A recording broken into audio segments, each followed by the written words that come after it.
You guys ready? All right, welcome to the Vancouver Aquarium Marine Science Center. My name is Jonathan. This is the Pacific Flyway Ambassadors Project, celebrating the 100th anniversary of the Migratory Bird Treaty. The Vancouver Aquarium is a nonprofit organization dedicated to the conservation of aquatic life. And most often when we think of the aquatic world, we think of fish, whales, or other sea creatures. But birds are aquatic animals too. Seabirds, for example, spend a significant portion of their lives foraging at sea for food. Waterfowl spend time in lakes. Something these different birds have in common is that they migrate long distances, often crossing international boundaries between countries to forage for food and have their young. 100 years ago, conservationists from Canada and the United States realized migratory bird populations were declining rapidly and they needed to take action. With political support, the Migratory Bird Treaty was written and signed, protecting a number of migratory bird species that travel across North America. This year, Environment and Climate Change Canada and the United States Fish and Wildlife Service are celebrating the 100th anniversary of the Migratory Bird Treaty with the Pacific Flyway Ambassadors Project. This project engaged students from Canada and the US on an adventure that follows the migration route north in spring along the west coast of North America. Today, we're going to meet the Canadian students that made the journey and hear how their experience changed their lives. Dustin and Kieran.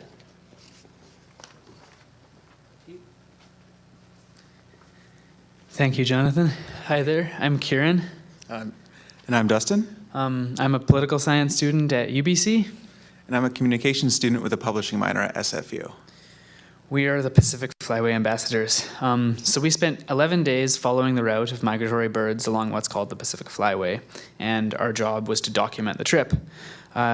We'd originally planned to give a long presentation about it, but then we made a film which kept getting longer and longer, so now we don't have a whole lot to say.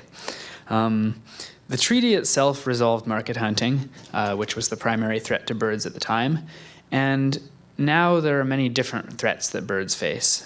So along our trip, we learned about these threats. A little bit before that, we of course, are university students. We're actually enrolled in the co-op programs. I'm at UBC, I'm at SFU. And the whole point of co-op programs is to kind of give students an experience really that they wouldn't have, in a normal course. To put them into a job that they may not have had, or basically to help them figure out what they'd like to do with the rest of their lives, which is kind of the point of school. And for me, I've had a lot of different opportunities and experiences, but when looking through the co-op postings, I remember scrolling through jobs, and at this point in life, I was waiting for one to just pop out at me, one that was just amazing. And it took a while, and I kept scrolling and scrolling, and then I found this one that I didn't know what it meant. It was working for the government, and it said extensive travel required. And I love traveling. I think everyone loves traveling to a certain extent. So I was just like sold. What do I have to do? And I started reading and it was like, oh, you'll have to take pictures and use social media and do video. And if you can do graphic design stuff. And that was perfect. I couldn't have asked for it. This is the one, and it popped out at me. And I applied, and we're here now. This is actually the last day that we're together. We've been together for now months working on this project, whether it was on the road or anything else like that. And there's really no way that I would have ever imagined having the opportunity to dictate not only what the final outcome of a project was, especially working for the government, but I would have never imagined making a documentary like this. I'm a former film student, so I think it kind of came naturally, or at least it did at a certain point after seeing the kind of stories that we got to experience, especially on our trip. So other than that, I just want to say I hope you enjoy. Start the film. Upon these islands is so great a number of all kinds of birds that it is past belief, and especially during the spring when they build their nests. If one goes there, he makes them rise in such vast numbers that they form a cloud in the air which the sun cannot pierce. And to kill them, it is not necessary to use guns but simply clubs, for they are sluggish in rising from their nests. As to the young ones, They can be taken as many as wished, even to loading the boats, and the same with the eggs. Nicholas Denny's, 1672.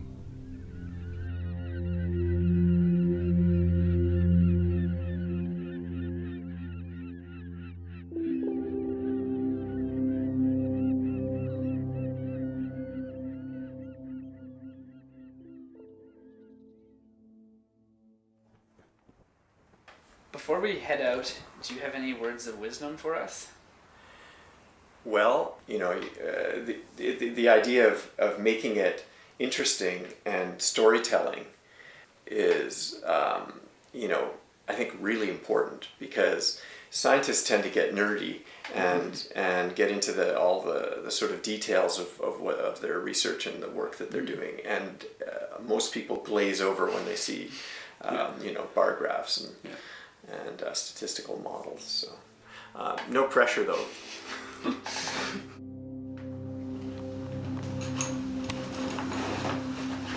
When I first got this job, it felt like I'd won some sort of a contest. On the other hand, there was plenty of pressure working for the government as a student, not to mention that our assignment was to document bird migration and conservation, yet I didn't know a thing about birds. But after that meeting, the stakes felt even higher. I couldn't seem to shake Saul's words. Somehow we had to find a story to tell, but it wouldn't be easy. The characters would be experts. People who've been conducting field studies and battling for conservation for longer than I've been alive, and the setting would be the vast British Columbian landscape. But I'm getting carried away. This is me, my name's Kieran, and the guy behind the camera is Dustin. We've been given the title of Pacific Flyway Ambassadors, and just this past spring, we set off on a 3,500 kilometer road trip along the Pacific Flyway. Before beginning our trip, I can't say I paid much attention to birds. Sure, maybe the occasional gull and a few pigeons, but since then, a lot has changed. From the way we look at birds to the way we think about conservation. Despite facing many threats, birds are everywhere. But during our trip, we learned that this wouldn't have been the case if it weren't for a monumental agreement that was made 100 years ago, the Canada-United States Migratory Bird Treaty.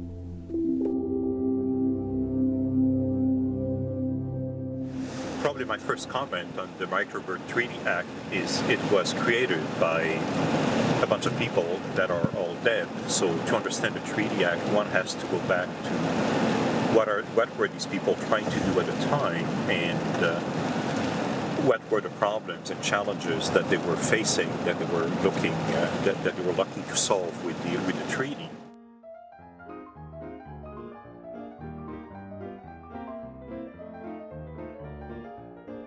The year was 1916. A loaf of bread cost about 7 cents. Canada's population had grown to 8 million people, and our Prime Minister was Robert Borden. The Montreal Canadiens defeated the Portland Rosebuds to win their first Stanley Cup, and D.W. Griffith's latest epic was captivating audiences across the country. Meanwhile, Prohibition was about to become a reality in Alberta and Ontario. Across the Atlantic, however, there were more serious concerns.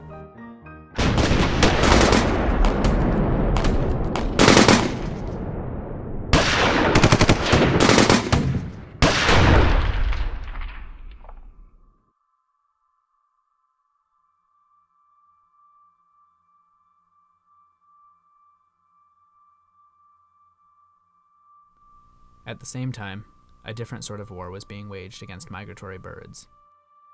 Guns such as these, called punt guns because of the type of boat that they were mounted on, could fire over a pound of shot and were said to kill up to 100 birds at a time.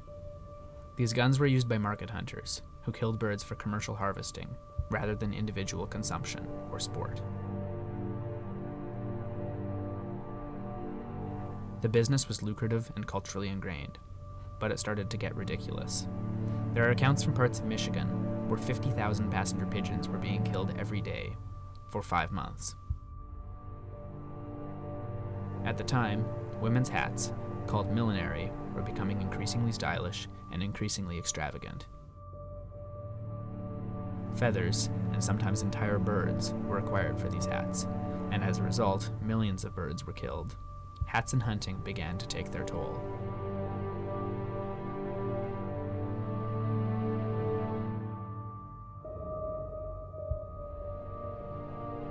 By the mid-19th century, the great auk had gone extinct.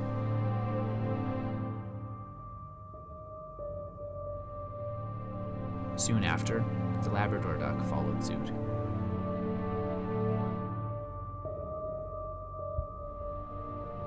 Martha, the last ever passenger pigeon, died in 1914. These were just a few of the species that fell victim to market hunting. Something had to be done.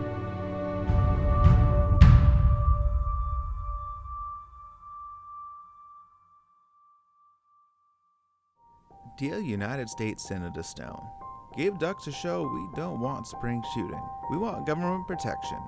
Give us a chance to vote on a treaty with England, and we'll show you a whole lot of Missourians don't cooperate with town dudes who want to shoot ducks on nests. Been told, you as head of Foreign Committee have the right to let us vote on it. I do not know whether you are a duck shooter, but if you lived here, you'd soon know that birds are getting scarce, and that the slaughter in the spring is doing it. We'll be mighty thankful if you help out the treaty. Joseph W. Linville. On August 16, 1916, Canada and the United States agreed to a Migratory Bird Treaty. Over the next 2 years, both nations enacted federal legislation committing to the treaty agreement. The treaty consisted of a closed season during which migratory birds could not be hunted, and a 10-year hunting ban on several species. It prohibited the taking of nests and eggs, and even banned the trafficking of migratory birds. It had a profound impact. Market hunting was limited effectively, and over the next 30 years, the abstract idea of conservation had found its way into the spotlight.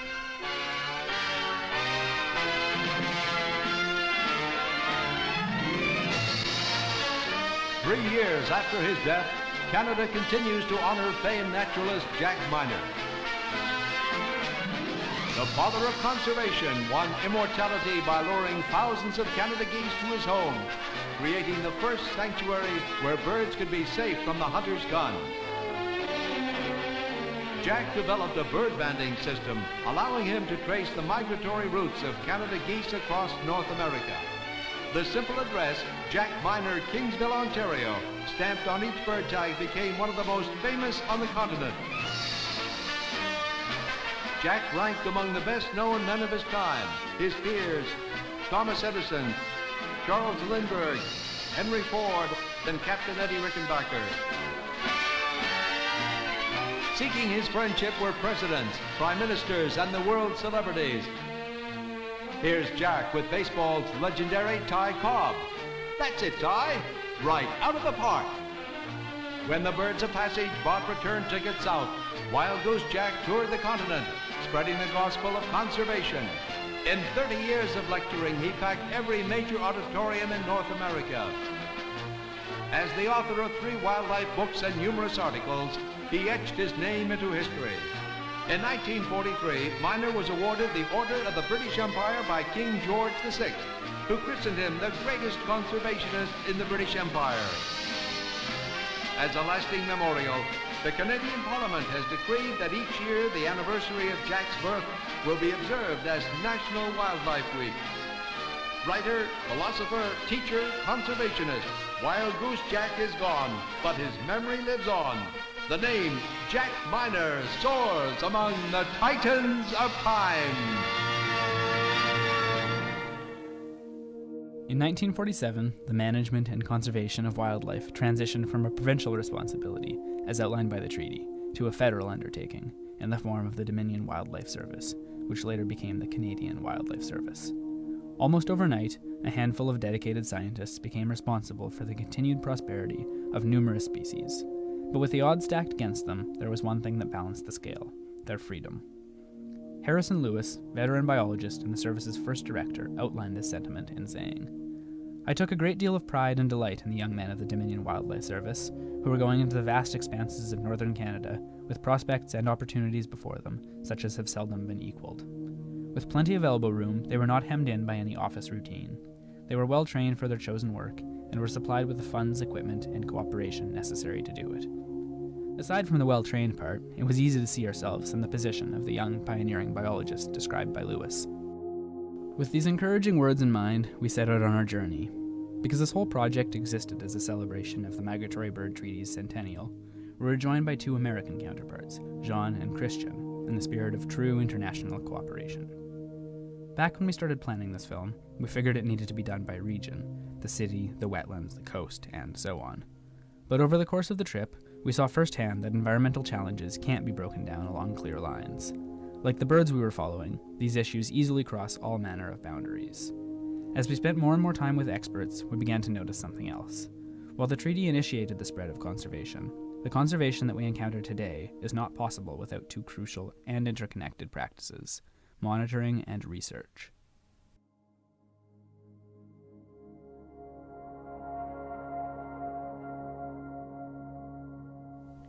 If conservation has a starting point, it's monitoring. In the words of the wise Joni Mitchell, you don't know what you've got till it's gone. Monitoring is about trying to know what you've got before it's gone. To brush my hair. So how common is a common bird? The birds you see all the time, you have no clue how common they are. So if you were to lose half of them, would anyone notice? And the answer is no. But my job is to notice that. He notices these things through monitoring, which is the process of counting, tracking, and mapping species. And the best way for him to do so is, fittingly, by flying. Yet it wasn't always this easy, as technology has changed in recent years. 1982, this is what we used. We had field notebooks, Environment Canada.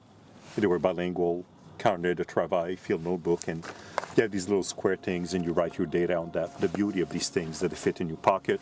Everyone carried them, and people like me have bookshelves that are completely filled with collections of field notebooks.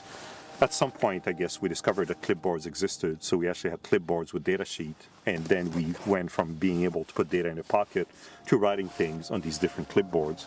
Now, after decades of trial and error, is this little machine here, this stuff book. And basically what it has is a series of base maps, of habitat maps in that case, that are contoured. This is the land, and you can see the altitude. And you can actually set beforehand transect, which are these green lines, or you can use them as track logs. It tells you where you are. And each of the blue dots on that map is basically a bird sighting. So we fly all the areas in green, and each of those is a bird recording. Wetland, 1.2 hectare, mallard male. Wetland, 3+ hectare, barrels golden eye pair. So right now, the technology is such that when we do a bird survey, when I do a bird survey, there is no paper involved whatsoever. Everything is digital. So this is kind of the state of the art of bird survey technology. Basically, I spend all my time looking out the window to look at birds, identify them, and count them. Monitoring doesn't require every bird flight, death, or birth to be tracked. Instead, every time one of these instances is noticed, the information about a small population sample is expanded to help paint the bigger picture. In Vancouver, we learnt that during each day of the fall migration season, about 70 birds die as a result of window collisions, at my university campus alone. Obviously, this is a way bigger number than most people would guess, and the only reason that anyone notices the deaths is because of monitoring. Knowing more about these collisions can help lead to more bird-friendly architecture and building codes. But this isn't the only way to monitor. In fact, it was easy to see that lots of effort is put into monitoring, and that there are many methods to do so. Several coffees and a few hundred kilometers east of Vancouver, we arrived in the sunny and dry Okanagan Valley, where we learnt that birds can be outfitted with devices that allow scientists to track them over long distances and great periods of time.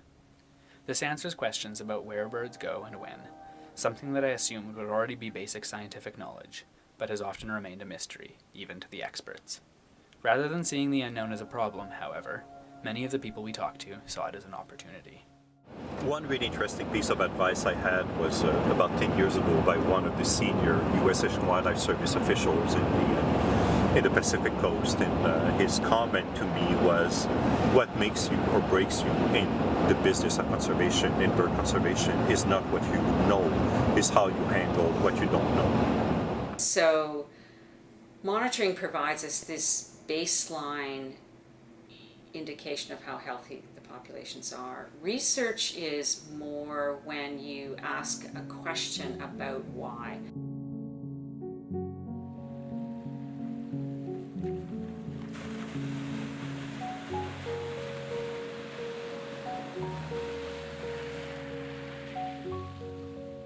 Somebody said, describe your job. I would say, first of all, I have the best job in the world. It would be my hobby if it wasn't my job. So I always feel incredibly lucky that way. So I'm a research scientist. So I conduct research that's important to conservation of seabirds along the coast here. Along the way, we learned that research isn't always as complicated as it seems. It doesn't always involve white lab coats and beakers. Often, it's just about asking the right questions. So what are they eating? How does their timing of breeding vary from one year to the next? What are the implications of changes in the timing of breeding? The answers to these questions are often discovered through the long-term observation and analysis of natural changes.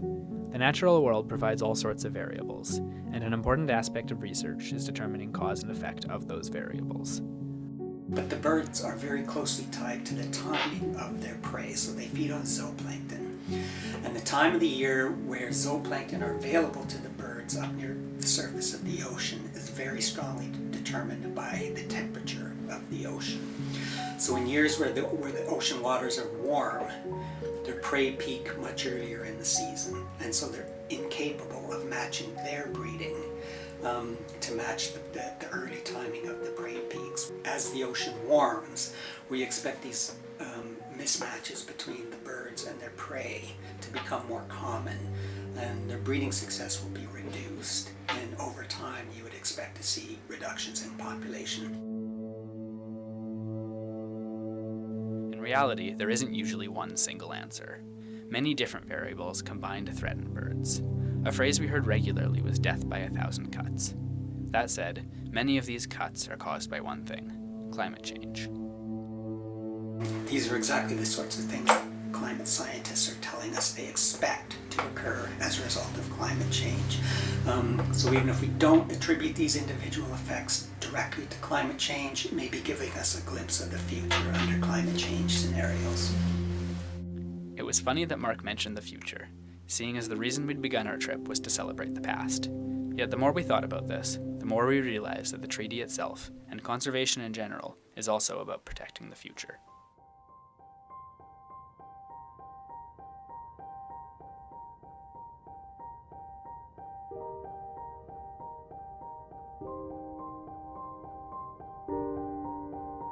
People are used to listen to conservation on a piece-by-piece basis, so people understand bird monitoring.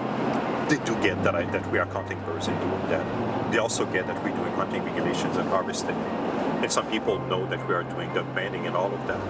But how are bird populations and bird habitat being managed? This is more complicated, and I think there's actually there's probably room there to improve the understanding of the public on how all these things fit together. That for species at risk, we have a Species at Risk Act. We have habitat, for protection of habitat, we have joint ventures. We have groups like Ducks Unlimited that protects wetlands, and we manage that. But all of these activities are really all doing conservation. It's not a coincidence that all these activities take place. And even though they might seem like independent activities, they are not. These things are all tied together. It took a while for us to finally see it, but Andre was right. As important as monitoring and research are, on their own, they're not conservation. At the same time, without them, you can't have conservation. Given the importance of monitoring and research in the big picture, we kept struggling with the same question. If we're not involved with either of these practices, what role do we play? In 1982, I was 21 years old, and I worked my first summer out of Williams Lake, and at the end of the summer, I went to the senior biologist at Ducks Unlimited up in the Williams Lake office, and I told him I really care about conservation. I want to have a career in that field. What should I do? And to my horror, the answer that he gave me said, like, Andre, if you want to do conservation, get involved with politics. And that was not at all the answer that I wanted. So I said, like, hold on here. No, I want to be a field biologist. Traditionally, we've worked within a fairly confined range of disciplines in order to achieve the objectives that we have. And I think more and more there's a realization that the solution, the conservation answers that we're going to need, and the path to conservation is really going to be achieved through all kinds of disciplines. If you want to do conservation, you can do conservation in very unusual ways that don't require to be wildlife biologist. You can be involved with different social groups or working groups or conservation groups. You can do rehabilitation of animals, and you can basically be a politician, or you can run companies and have like philanthropy activities or stuff like that. There's a million ways that you can deal with conservation. On the 1,500-kilometer drive back, we had plenty of opportunity to think about what we'd seen and heard. At 1 in the morning, 11 days after our whirlwind trip began, we made it home. We'd thought that the plot of the story would be centered around our trip, and that our arrival in Vancouver was supposed to mark the end of it. Yet all of our footage, our interviews and recordings, our research and discussions, couldn't possibly tell the whole story. The characters weren't just the biologists, researchers, and students that we met along the way, and the setting reached far beyond the borders of British Columbia. We couldn't finish the story because it hadn't ended yet. We'd found a beginning. The Migratory Bird Treaty was an easy place to start, and we'd figured out that conservation was the key theme. But the story is ongoing. 100 years ago, conservation looked quite different. If there are truly a million ways to deal with it, then we all just need to pick one. If we do, imagine where we might be 100 years from now.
Thank you for watching our video. We hope you enjoyed it.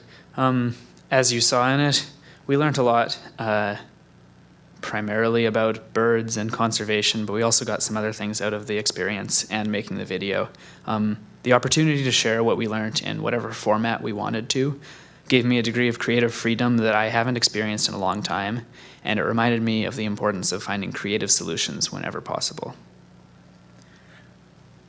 I think that one of the other takeaways from this project in particular, one of the things that I got at least out of it was, as a society, we tend to have this fascination about the way things are made. There's Food Networks, and we can see cooking shows, and we can see how that is made. We can see how our cars are made. There's a lot of, making of the video or the film. But one of the things I realized at a certain point, I think, on this trip was that we don't know how science is made. Obviously, it's not made, but it is conducted. And I kind of have this weird fascination with that now. You kind of read the headlines, you can read the climate change headlines. You can see that, this species was just discovered, or this happened, or that happened. And those are something we're used to. We can have conversations about that. I do on a regular basis, but not how that was happened. Not that it took 20 years to actually finally discover that species. And I think there's an inherent value in knowing how things work. So for me, what I'm taking from this is now this kind of chase to find out how science works, how monitoring works, research works, how conservation can be applied to those things, and how they work together. And I think that someone else actually with the CWS shared that kind of sentiment about communication and science. And that was a gentleman by the name of Vic Solman, who was a limnologist with the CWS in the early 50s. And I just want to read a quote that he said that I think is very good. I believe that the majority of people who do not now appreciate wildlife and who consequently are unwitting assistants to its depletion are unfortunate in that they do not have a clear statement of the uses and values of wildlife constantly placed before them. They contribute to the steady destruction of renewable resources, not through malice, but through ignorance of any other method of use. Our greatest need, then, is to reach these people and put them before them now, often, and continually, the facts which will enable them to understand and appreciate wildlife and to help them become willing workers in its defense. So I think that it's not that the scientists are just responsible. Of course, as you saw, we can all do conservation, but we can also all do monitoring. We can also all do that. And the first step is just knowing. And that's, I think, the direction that we'd like you to go. Thank you very much. Thank you very much, Dustin and Kieran, for putting together such a great film. It sounds like you had a really great time on your journey. And thank you for your final messages there. The Vancouver Aquarium's vision is a sustainable world where aquatic life is diverse and flourishing. And I think that that's very much in line with what you were just saying. I'm sure the Canadian Wildlife Service and Environment and Climate Change Canada would agree. There are things that we can all do to help make the world a better place and to conserve, whether it's aquatic or land-based wildlife. There are citizen science programs that people can join to learn more about science. We have some of those here at the Vancouver Aquarium with our House Sound group. Folks can help prevent animals from dying by going out and doing shoreline cleanups. Or you could help sustainable fisheries by buying ocean-wise sustainable seafood. So those are just a couple of things that anybody can do. If you enjoyed the video that Dustin and Kieran made today, you can share it with people that you know so that they can learn about conservation and the positive impacts that it can have and the need for us to continue to do the work. So on behalf of the Vancouver Aquarium Marine Science Centre, thank you very much, Dustin and Kieran. Thank you, Environment and Climate Change Canada, for supporting this project, and we look forward to seeing you again soon. Thank you.